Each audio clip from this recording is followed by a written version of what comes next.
Hi, I'm Joni Patry, and welcome to my YouTube channel. Well, today I want to talk about an actor that most of us are very aware of. He's been around forever, and he just unfortunately passed away March 19th, 2026. Who am I talking about? Chuck Norris. He was an amazing man. He was an actor, martial arts activist, and he served in the service. But most of all, his chart in his life will really help you understand a little astrology, because he was so strong, so vital, and he was very honorable, a very honorable, good man. And so I thought I might put his chart up and we could honor him by looking at his chart and seeing what he was all about. So I'm going to move over here so that we can better see Chuck Norris's chart and what he was all about.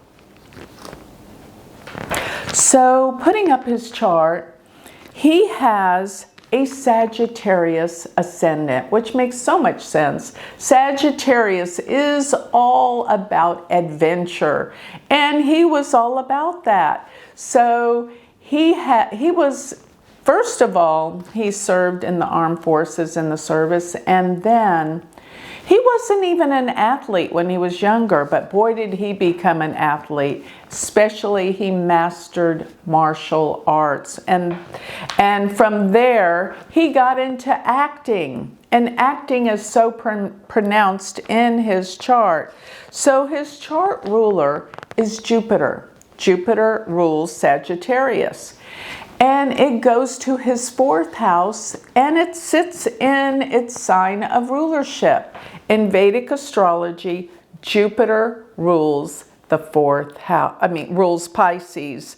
And being in the fourth house in Pisces is something that we call one of the Maha Purusha yogas, and that means yogas of great men. That is when a planet is in an angle in its own sign or exalted. Jupiter is in the fourth house. The angles are 1, 4, 7, and 10. It's in an angle and it's in its own sign of rulership. In Vedic astrology, Pisces is ruled by Jupiter.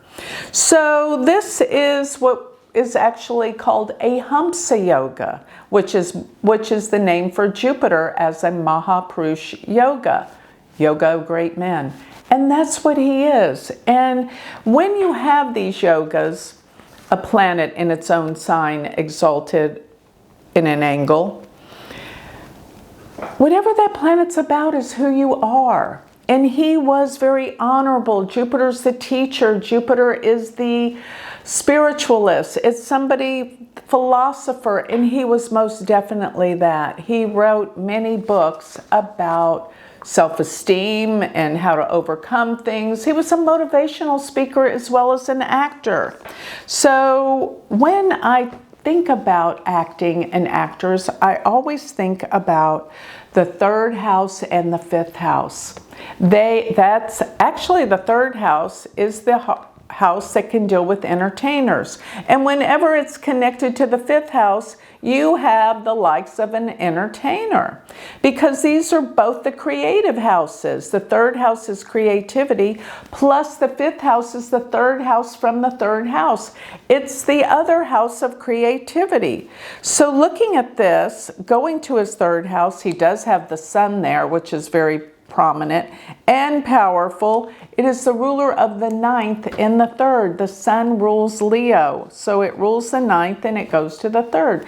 This is a philosopher, a teacher, spiritual. And of course, it's going to bring out his abilities to be very, very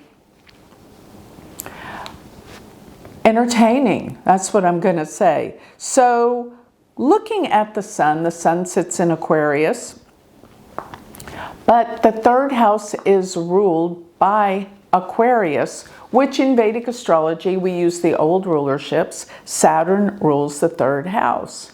And when you look where Saturn goes, it goes to the fifth house.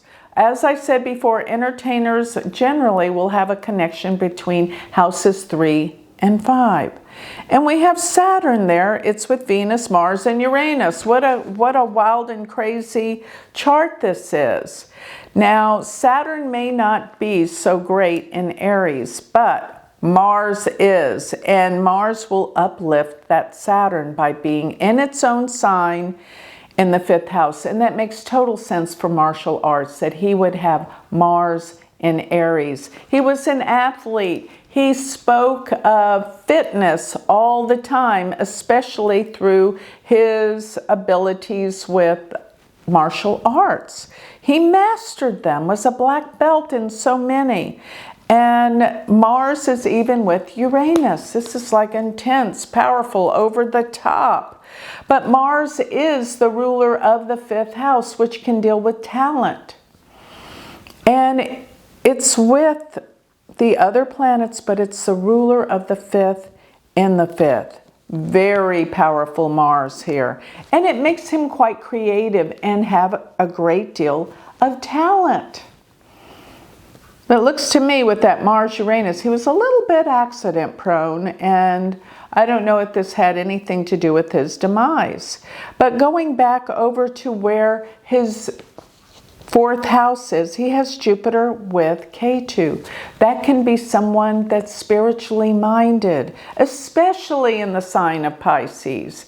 And like I said, he was a motivational speaker and writer. And that's exactly what Jupiter, Ketu in Pisces would represent. Now he also has the moon in Pisces with Jupiter. That is one of the best aspects you can have, Jupiter with the moon. It makes you optimistic, bright-minded, learned, and spiritual. And with Mercury there, well, Mercury's debilitated. You know, I kind of like Mercury debilitated. I know it's supposed to weaken Mercury, but when I think about some of the people with Mercury debilitated, it makes me think that these are the people that think outside the box. Einstein had debilitated Mercury. Mercury is the thinking mind. And being in Pisces means you're way out there. You think outside the box. As a matter of fact, for those of you that don't know, Einstein, when he was small, they thought he was retarded in early grade school, probably because he wasn't paying attention. He was probably so bored, but that's debilitated Mercury. So Chuck Norris had this as well. And Mercury is also aspecting by opposition the 10th house, where he has Rahu, meaning a great career. Rahu in the 10th is powerful for career. He also has Neptune there. Neptune represents movies and film. Yes, I use the outer planets, but not as house rulers or rulers of the signs. And Neptune is the planet of movies and films, so that makes total sense. I mean, this is just a really brief synopsis of looking at his chart, but what I wanted to get to is I wanted to put up the chart for the day that he passed. Let's put that chart up for March 19th, 2026. It has not been revealed of what his death was, but he was in Hawaii, and I think he was doing something like filming. He was working, and he was rushed to the hospital, and he died suddenly. So I think he was like, 86 years old. I mean, this guy was tough, and he was doing extreme activity, and, you know, probably overdid it for his age, and he passed away on that day. But here's what I want you to know. I'm going to put up the transiting planets for that day, because I want you to understand how powerful astrology is, especially in predicting things. Because on the day he passed, Saturn was less than an exact degree. It was exactly on his natal moon on that day. And Saturn doesn't go through the zodiac that quick. This is rare. Saturn will go through the whole zodiac in 28 to 30 years. So this is like a very rare aspect. And what it is Sade Sati. You've heard me talk about Sade Sati. That's when Saturn comes to the moon. Everyone's flipping out about Saturn return, which I don't even think is a big deal because everyone goes through it when they turn 28 to 30.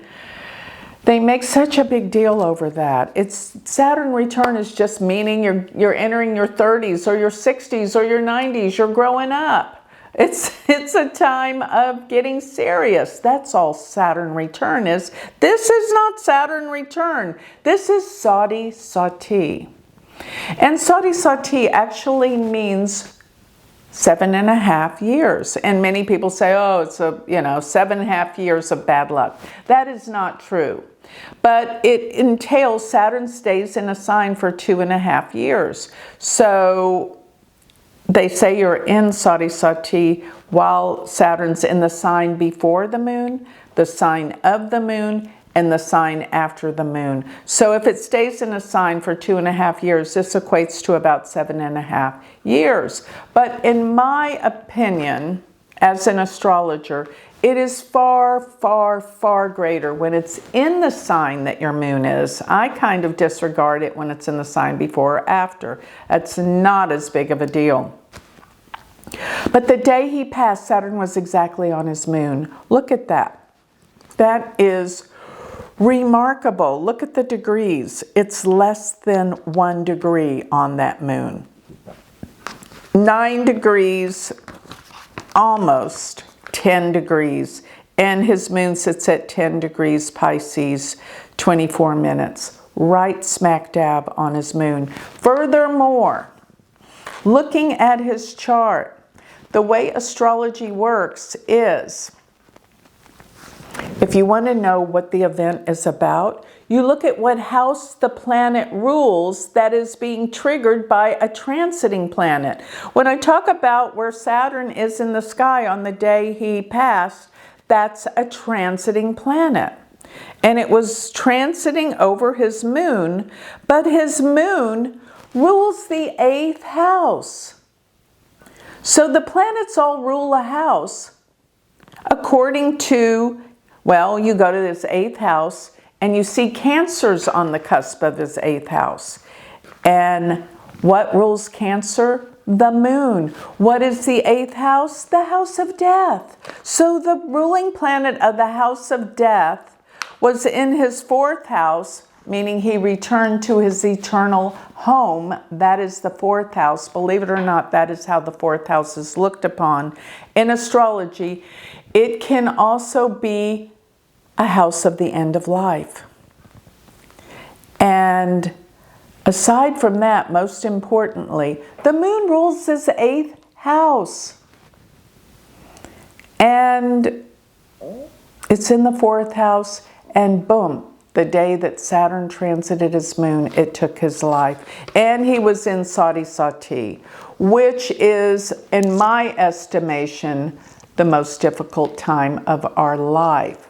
Now, a lot of people rev up during Sade Sati and they get a lot accomplished, but it's not an easy time.